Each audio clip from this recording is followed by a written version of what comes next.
मेरे को इन्फॉर्मेशन आई है, बड़ी पुख्ता है, और अज तक मेरी खबर कदे कोई गलत हुई नहीं। पर मेरा सोर्स एक नहीं है, मैं बहुत लोगों नाल गल की है, मीटिंग हुई, उन्होंने कुछ गल्लां तुरदे तुरदे मेरे तक पहुंचियां। सारिਆਂ ਨੂੰ अपील करूँगा कि जिन्नी ज़्यादा गिनती तुसीं घूम हमा के और इन्हां बॉर्डर से जिथे मोर्चे किसानां दे लगे उत्थे पहुंचो।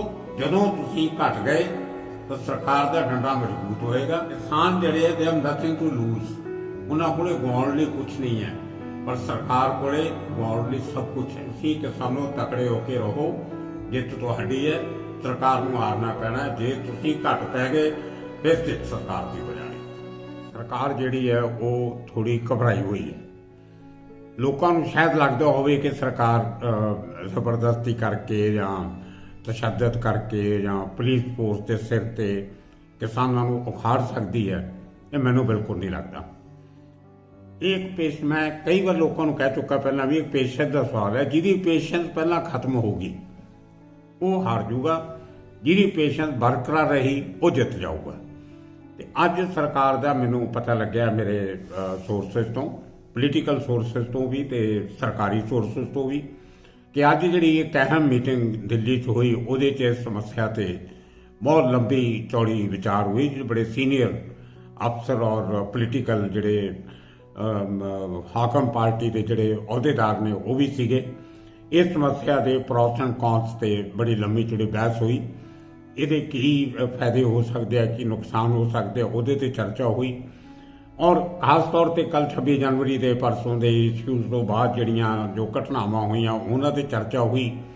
लह दे के जो मेरे को फिल्टर हो के जो सारी न्यूज़ पहुँचती है या खबर पहुँचती है, उहदा शॉर्ट मतलब ये निकलता कि सरकार देखना चाहती है कि किसानां दा हौसला, इन्हां दी शिद्दत, इन्हां दी गिणती, इन्हां दी नफरी और इन्हां दी एक हिम्मत अगे लंबी लड़ाई लड़न दी किन्नी देर तक चलती है। कल जो 26 जनवरी नूं जो 3-4 जगह ते घटनावां हुईयां, उहदे च असीं देखिया कि गड़बड़ करन वाले जिन्होंने असीं कह सकते हैं उन्हां दी गिणती घट थी ते पुलिस वालियां दी गिणती ज़्यादा सी। इस करके वो जिहड़े बंदे सी वो फड़े भी गए ते वो जिहड़ियां घटनावां हुईयां उस समय से रोकियां भी जा सकियां। उहदा लै दे के सरकार ने निरकश ये कढ़िया कि अगर लोगों की गिणती ज़्यादा हुंदी ते उन्हां नूं शायद कंट्रोल करना बहुत औखा हो जाता। ये सरकार भी कोई होवे हिंदुस्तान की या बाहरली इंग्लैंड की या कितों की भी, वो जदों एक्शन लैंदी है वो सब तो पहला ही हुंदी है कि इहदा आने वाले समय डैमेज की होएगा सरकार नूं या रूलिंग पार्टी नूं, या उहदा फायदा जिहड़े लोग एजीटेशन कर रहे हैं उन्हां नूं की होऊगा। उहनूं असीं कोलैटरल डैमेज नां दा एक अखर असीं एक धारा कह दिंदे हां उहनूं। सरकार का यह व्यू है कि जे असीं अज लखां लोकां ते हज़ारां लोकां ते एक्शन लैंदे हां, उहदे लई फोर्स भी उन्नी बुलाउणी पऊगी।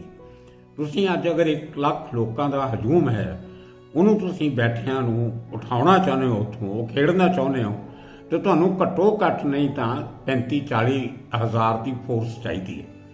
और जदों 35-40 हज़ार की फोर्स जिहड़ी है वो किसी हजूम ते कंट्रोल कर ली जाती है, तो ऐ लगता है जिवें तुसीं एक आर्मी लैके एक पिंड उजाड़न तुरे हो। उहदा जिहड़ी पब्लिसिटी और अज दे सोशल मीडिया सैटेलाइट्स वलगे हुए और वर्ल्ड प्रेस जिहड़ी है उन्हें नज़र रखी हुई है, दुनिया भर के लीडर ये नज़र रख के बैठे ने, वो किते ना किते सरकार नूं डर खा रहा है कि असीं जे कोई वड्डा एक्शन लिया तो उहदा खमियाजा बहुत वड्डा भुगतना पै सकदा रूलिंग अलायंस नूं।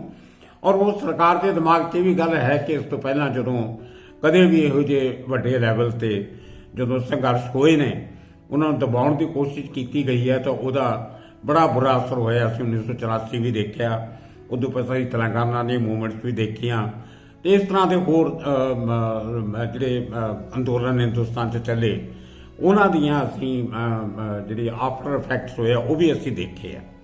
तो लै दे के खैर टू कट इट शॉर्ट ये है कि अज के दिन च अगर सरकार का व्यू ये है अज की सरकार का कि कुछ दिन 2-3-4 दिन उड़ीक की जाए, वेट की जाए ਕਿ ਕਿਸਾਨਾਂ ਦੀ ਗਿਣਤੀ ਜਿਹੜੀ ਹੈ ਉਹ ਬਾਰਡਰਸ ਦੇ ਉੱਪਰ ਵੱਧਦੀ ਹੈ ਕਿ ਘਟਦੀ ਹੈ।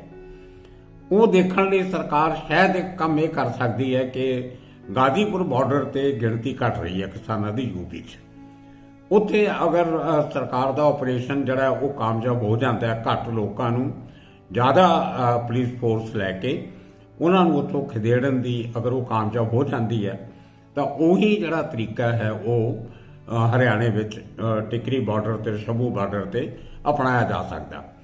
ਅੱਜ ਦੇ ਦਿਨ ਸਰਕਾਰ ਇਸ ਕਰਕੇ ਐਕਸ਼ਨ ਨਹੀਂ ਲੈ ਰਹੀ ਕਿ ਇੱਥੇ ਗਿਣਤੀ ਜਿਹੜੀ ਹੈ ਲੋਕਾਂ ਦੀ ਬਹੁਤ ਜ਼ਿਆਦਾ, ਇੱਕ ਲੋਕਾਂ ਦੀ ਗਿਣਤੀ, ਦੂਸਰਾ ਉਹਨਾਂ ਦੇ ਟਰੈਕਟਰ, ਤੀਜੀ ਉਹਨਾਂ ਦੀਆਂ ਟਰਾਲੀਆਂ, ਚੌਥਾ ਜਿਹੜੇ ਇੱਕ ਪਰਮਾਨੈਂਟ ਸਟਰਕਚਰ ਉੱਥੇ ਲੋਕਾਂ ਨੇ ਬਣਾਏ ਹੋਏ ਆ, ਇਨਫਰਾਸਟ੍ਰਕਚਰ ਜਿਹਨੂੰ ਅਸੀਂ ਕਹਿੰਦੇ ਆ ਉਹ ਬਣਾਇਆ ਹੋਇਆ। ਉਹਦੇ 'ਚ ਕਈ ਕੁਝ ਹੋਰ ਵੀ ਹੈ, ਉੱਥੇ ਗੈਸ ਸਟੋਵ ਵੀ ਨੇ, ਉੱਥੇ ਚੁੱਲ੍ਹੇ ਵੀ ਨੇ, ਉੱਥੇ ਗੈਸ ਦੇ ਸਿਲੰਡਰ ਵੀ ਨੇ, ਉੱਥੇ ਲੱਕੜਾਂ ਵੀ ਨੇ, ਉੱਥੇ ਅੱਗ ਵੀ ਬਲਦੀ ਹੈ, ਉੱਥੇ ਲੰਗਰ ਵੀ ਚੱਲਦਾ ਹੈ, ਉੱਥੇ ਮਤਲਬ ਇਨਫਲੇਮੇਬਲ ਮਟੀਰੀਅਲ ਕਾਫੀ ਹੈ। ਉੱਥੇ ਜੇ ਕਿਤੇ ਖੁਦਾ ਨਾ ਖਾਸਤਾ ਕਿਤੇ ਅੱਗ ਲੱਗ ਜਾਵੇ ਉੱਥੇ ਤਾਂ ਉਹਦੇ ਉੱਤੇ ਮੈਟਰੋ ਰੇਲ ਵੀ ਚੱਲਦੀ ਹੈ, ਉਹਦੇ ਉੱਪਰ ਹਾਈਵੇ ਦੇ ਬ੍ਰਿਜਸ ਵੀ ਨੇ। ਤਾਂ ਇੱਕ ਬੜਾ ਵੋਲੇਟਾਈਲ ਜਿਹਾ ਮਾਹੌਲ ਹੈ। ਅਗਰ ਕਿਤੇ ਅੱਗ ਲੱਗ ਜੇ ਤਾਂ ਬਹੁਤ ਵੱਡਾ ਨੁਕਸਾਨ ਹੋ ਸਕਦਾ ਕਿ ਸਿਲੰਡਰ ਬਲਣਗੇ, ਉੱਥੇ ਲੱਕੜਾਂ ਬਲਣਗੀਆਂ, ਮਿੱਟੀ ਦੇ ਤੇਲ ਨੂੰ ਅੱਗ ਲੱਗੇਗੀ, ਟੈਂਟ ਜਿਹੜਾ ਪਲਾਸਟਿਕ ਹੈ ਉਹਦੇ ਟੈਂਟਾਂ ਨੂੰ ਅੱਗ ਲੱਗਦੀ ਆ। ਤਾਂ ਉਹ ਕਾਫੀ ਬਹੁਤ ਵੱਡੀ ਸਮੱਸਿਆ ਸਰਕਾਰ ਲਈ ਬਣੀ ਹੋਈ ਹੈ ਕਿ ਇਹ ਜਿਹੜੇ ਪਰਮਾਨੈਂਟ ਸਟਰਕਚਰ ਬਣੇ ਨੇ, ਉਹ ਟਰੈਕਟਰਾਂ 'ਚ ਡੀਜ਼ਲ ਹੈ ਸਾਰਿਆਂ 'ਚ, ਮਤਲਬ ਸਾਰਾ ਕੁਝ ਇਹੋ ਜਿਹਾ ਹੈ ਜਿਹੜਾ ਅੱਗ ਲਾਉਣ ਵਾਲਾ ਮਟੀਰੀਅਲ ਹੈ। ਇਸ ਕਰਕੇ ਸਰਕਾਰ ਡਰੀ ਹੋਈ ਹੈ ਤੇ ਮੈਨੂੰ ਲੱਗਦਾ ਵੀ ਆਉਣ ਵਾਲੇ 3-4 ਦਿਨ ਜਿਹੜੇ ਆ ਇਹ ਸਾਡੇ ਪੇਸ਼ੈਂਸ ਦਾ ਇਮਤਿਹਾਨ ਹੈ। ਅਗਰ ਕਿਸਾਨਾਂ ਦੀ ਪੇਸ਼ੈਂਸ ਖਤਮ ਹੋ ਗਈ, ਉਹ ਉੱਥੋਂ ਡਰ ਕੇ ਗਾਜ਼ੀਪੁਰ ਦੇ ਐਕਸ਼ਨ ਤੋਂ ਜਾਂ ਕਿਸੇ ਹੋਰ ਐਕਸ਼ਨ ਤੋਂ ਡਰ ਕੇ ਉੱਠ ਕੇ ਆਪਣੇ ਘਰਾਂ ਨੂੰ ਵਾਪਸ ਆਉਣ ਲੱਗ ਗਏ, ਗਿਣਤੀ ਘਟ ਗਈ ਤੇ ਸਰਕਾਰ ਜਿੱਤ ਜਾਏਗੀ। ਅਗਰ ਕਿਸਾਨਾਂ ਦੀ ਗਿਣਤੀ ਵੱਧਦੀ ਰਹੀ ਤੇ ਸਰਕਾਰ ਐਕਸ਼ਨ ਨਹੀਂ ਕਰੇਗੀ, ਇਹ ਮੇਰੀ 100% ਗਰੰਟੀ ਹੈ। ਮੇਰਾ ਇੰਨੇ ਸਾਲ ਦਾ ਐਕਸਪੀਰੀਅੰਸ, ਇੰਨਾ ਸਾਲ ਮੇਰਾ ਇਸ ਸਿਸਟਮ ਨੂੰ ਸਟੱਡੀ ਕਰਨ ਦਾ ਤਜਰਬਾ, ਇਹ ਮੈਂ ਦਾਅਵੇ ਨਾਲ ਕਹਿ ਸਕਦਾ ਕਿ ਜੇ ਕੱਲ੍ਹ ਤੋਂ ਪੰਜਾਬ ਦੇ ਲੋਕ, ਹਰਿਆਣੇ ਦੇ ਲੋਕ, ਯੂਪੀ ਦੇ ਲੋਕ ਆਪਣੇ ਆਪਣੇ ਬਾਰਡਰ ਤੇ ਹੁਮਾ ਕੇ ਪਹੁੰਚਣ ਲੱਗ ਜਾਣ ਤਾਂ ਆਉਣ ਵਾਲੇ ਹਫ਼ਤੇ 10 ਦਿਨਾਂ 'ਚ ਜਿੱਤ ਕਿਸਾਨਾਂ ਦੀ ਹੋਏਗੀ। ਤੇ ਆਉਣ ਵਾਲੇ 3-4 ਦਿਨਾਂ 'ਚ ਕਿਸਾਨਾਂ ਦੀ ਗਿਣਤੀ ਘਟ ਗਈ ਤੇ ਫਿਰ ਜਿੱਤ ਸਰਕਾਰ ਦੀ ਹੋਏਗੀ। ਪੱਧਰ ਦੀ ਹੈ ਨਹੀਂ, ਦੇਖੋ ਕਿਸਾਨਾਂ ਦੀ ਸਮੱਸਿਆ ਕੀ ਹੈ ਉਹ ਸਰਕਾਰ ਨੂੰ ਪੂਰੀ ਤਰ੍ਹਾਂ ਪਤਾ ਹੈ। 9-10 ਰਾਉਂਡ ਦੀ ਗੱਲਬਾਤ ਹੋ ਚੁੱਕੀ ਹੈ। ਇਹਨਾਂ ਦੇ ਹੋਰ ਬੜੇ ਅੰਦਰ ਖਾਤੇ ਜਿਹਨੂੰ ਅਸੀਂ ਬਿਹਾਈਂਡ ਦਾ ਸੀਨ ਡਿਪਲੋਮੇਸੀ ਕਹਿੰਦੇ ਉਹ ਵੀ ਚੱਲ ਚੁੱਕੀ ਹੈ ਔਰ ਕਈ ਲੋਕਾਂ ਦੇ ਦਖਲ ਵੀ ਹੋ ਚੁੱਕੇ ਨੇ ਇਸ ਸਮੱਸਿਆ ਨੂੰ ਹੱਲ ਕਰਨ ਦੇ। ਲੇਕਿਨ ਹੱਲ ਇਸ ਕਰਕੇ ਨਹੀਂ ਨਿਕਲਿਆ ਕਿ ਦੋਨੋਂ ਧਿਰਾਂ ਨੇ ਇੱਕ ਆਪਣਾ ਕੱਟੜ ਸਟੈਂਡ ਲੈ ਰੱਖਿਆ ਸੀ। ਸਰਕਾਰ ਨੇ ਕਿਹਾ ਕਿ ਅਸੀਂ ਬਿੱਲ ਵਾਪਸ ਨਹੀਂ ਲੈਣੇ, ਕਿਸਾਨ ਕਹਿੰਦੇ ਅਸੀਂ ਬਿੱਲ ਵਾਪਸ ਕੀਤੇ ਬਿਨਾਂ ਉੱਠਣਾ ਨਹੀਂ। ਹੁਣ ਇਹ ਜਿਹੜੀ ਹੈ ਇਹ ਸਰਕਾਰ ਹੁਣ ਤੱਕ ਤੁਸੀਂ ਦੇਖੋ ਤਾਂ ਪਿਛਲੇ 60 ਦਿਨਾਂ 'ਚ ਜੇ ਆਪਣੇ ਸਟੈਂਡ ਤੋਂ ਪਿੱਛੇ ਹਟਿਆ ਕੋਈ ਤਾਂ ਸਰਕਾਰ ਹਟੀ ਹੈ, ਕਿਸਾਨ ਨਹੀਂ ਹਟੇ। ਸਰਕਾਰ ਨੇ ਇੱਥੋਂ ਤੱਕ ਕਹਿ ਦਿੱਤਾ ਕਿ ਪਹਿਲਾਂ 1 ਸਾਲ ਕਿਹਾ ਅਸੀਂ 1 ਸਾਲ ਲਈ ਜਿਹੜੇ ਬਿੱਲ ਨੇ ਉਹ ਸਥਗਿਤ ਕਰ ਦਿਆਂਗੇ, ਫਿਰ 1.5 ਸਾਲ ਤੇ ਵੀ ਆ ਗਏ, ਹੁਣ ਸ਼ਾਇਦ 2 ਸਾਲ ਤੇ ਵੀ ਆ ਜਾਣਗੇ। ਅਗਲੀ ਕੋਈ ਗੱਲ ਹੁੰਦੀ ਹੈ ਤਾਂ ਬਸ਼ਰਤੇ ਕਿ ਕਿਸਾਨ ਮਜ਼ਬੂਤ ਰਹਿਣ। 2 ਸਾਲ ਦੀ ਗੱਲ ਆ ਗਈ, 4 ਸਾਲ ਨੂੰ ਇਲੈਕਸ਼ਨ ਹੈ, ਫਿਰ ਸੁਪਰੀਮ ਕੋਰਟ 'ਚ ਕੇਸ ਹੈ, ਸੁਪਰੀਮ ਕੋਰਟ ਦੀ ਕੋਈ ਡਾਇਰੈਕਸ਼ਨ ਆ ਸਕਦੀ ਹੈ। ਅਲਟੀਮੇਟਲੀ ਅਗਰ ਕਿਸਾਨਾਂ ਦਾ ਮੋਰਚਾ ਇਸੇ ਸਰਗਰਮੀ ਨਾਲ, ਇਸੇ ਸ਼ਾਂਤਮਈ ਤਰੀਕੇ ਨਾਲ ਜਿਵੇਂ ਅਜੇ ਤੱਕ ਚੱਲ ਰਿਹਾ ਔਰ ਇਹਨਾਂ ਦਾ ਪ੍ਰੈਸ਼ਰ ਬਾਰਡਰ ਤੇ ਬਣਿਆ ਰਵੇ ਤਾਂ ਇਹ ਮੈਨੂੰ ਲੱਗਦਾ ਜੋ ਅੱਜ ਸਰਕਾਰ ਦੀ ਥਿੰਕਿੰਗ ਹੈ ਤਾਂ ਸਰਕਾਰ ਉਹਨੂੰ ਝੁਕਣਾ ਨਹੀਂ ਕਹਿ ਸਕਦੇ ਅਸੀਂ। ਇੱਕ ਟੈਕਟੀਕਲ ਮੂਵ ਕਰਕੇ ਸਰਕਾਰ ਆਪਣਾ ਕਦਮ ਵਾਪਸ ਲੈ ਸਕਦੀ ਹੈ ਕਿ ਅਸੀਂ ਸੁਪਰੀਮ ਕੋਰਟ ਦੇ ਫੈਸਲੇ ਤੱਕ ਅਸੀਂ ਕੋਈ ਇਹ ਕਾਨੂੰਨਾਂ ਦਾ ਕੰਮ ਨਹੀਂ ਕਰਾਂਗੇ, ਕੋਈ ਐਕਸ਼ਨ ਨਹੀਂ ਲਵਾਂਗੇ ਔਰ ਅਸੀਂ ਸਰਕਾਰਾਂ ਨੂੰ ਜਿਹੜੀ ਬਾਕੀ ਡਿਮਾਂਡ ਹੈ MSP ਦੀ ਸਰਕਾਰ ਮੰਨ ਜਾਏਗੀ ਕਿ ਅਸੀਂ ਐਕਟ ਬਣਾ ਦੇਣੇ ਆ, ਲਾਅ ਬਣਾ ਦੇਣੇ ਆ ਕਿ MSP ਲਾਗੂ ਰਹੇਗੀ। ਤਾਂ ਕੁਛ ਨਾ ਕੁਛ ਸਰਕਾਰ ਤਰੀਕਾ ਸੋਚੇਗੀ ਆਪਣੀ ਇੱਜ਼ਤ ਬਚਾਉਣ ਦਾ ਤੇ ਇਸ ਕਿਸਾਨਾਂ ਦੇ ਮੋਰਚੇ ਤੋਂ ਪਿੱਛਾ ਛਡਾਉਣ ਦਾ। ਦੇਖੋ ਮੈਂ ਇਹ ਤਾਂ ਨਹੀਂ ਮੈਂ ਰਿਵੀਲ ਕਰ ਸਕਦਾ ਕਿਉਂਕਿ ਇੱਕ ਜਰਨਲਿਸਟ ਨੂੰ ਹੱਕ ਹੁੰਦਾ, ਉਹਦਾ ਅਧਿਕਾਰ ਹੈ ਕਿ ਆਪਣੇ ਸੋਰਸਸ ਨਾ ਦੱਸੇ। ਔਰ ਮੇਰਾ ਸੋਰਸਸ ਇੱਕ ਨਹੀਂ ਹੈ, ਮੈਂ ਬਹੁਤ ਲੋਕਾਂ ਨਾਲ ਗੱਲ ਕੀਤੀ ਹੈ ਉੱਪਰ ਤੋਂ ਲੈ ਕੇ ਥੱਲੇ ਪੱਧਰਾਂ ਤੇ ਜਿਹੜੀਆਂ ਅੱਜ ਮੀਟਿੰਗਸ ਹੋਈਆਂ ਉਹਨਾਂ ਦੀਆਂ ਕੁਝ ਗੱਲਾਂ ਤੁਰਦੇ ਤੁਰਦੇ ਮੇਰੇ ਤੱਕ ਪਹੁੰਚੀਆਂ। ਔਰ ਮੇਰਾ ਇਹਦੇ 'ਚ ਕੋਈ ਵੈਸਟਡ ਇੰਟਰਸਟ ਨਹੀਂ ਹੈ। ਮੈਂ ਨਾ ਤਾਂ ਸਰਕਾਰ ਦੇ ਮੈਨੂੰ ਨੀਵਾਂ ਦੇਖਣਾ ਚਾਹੁੰਦਾ ਤੇ ਨਾ ਮੈਂ ਕਿਸਾਨਾਂ ਨੂੰ ਨੀਵਾਂ ਦੇਖਣਾ ਚਾਹੁੰਦਾ। ਮੈਂ ਤਾਂ ਹੱਕ ਦੇ ਨਾਲ ਖੜਾ। ਜੋ ਗੱਲ ਸਹੀ ਹੈ ਉਹ ਗੱਲ ਸਹੀ ਦਾ ਸਾਨੂੰ ਸਾਥ ਦੇਣਾ ਚਾਹੀਦਾ।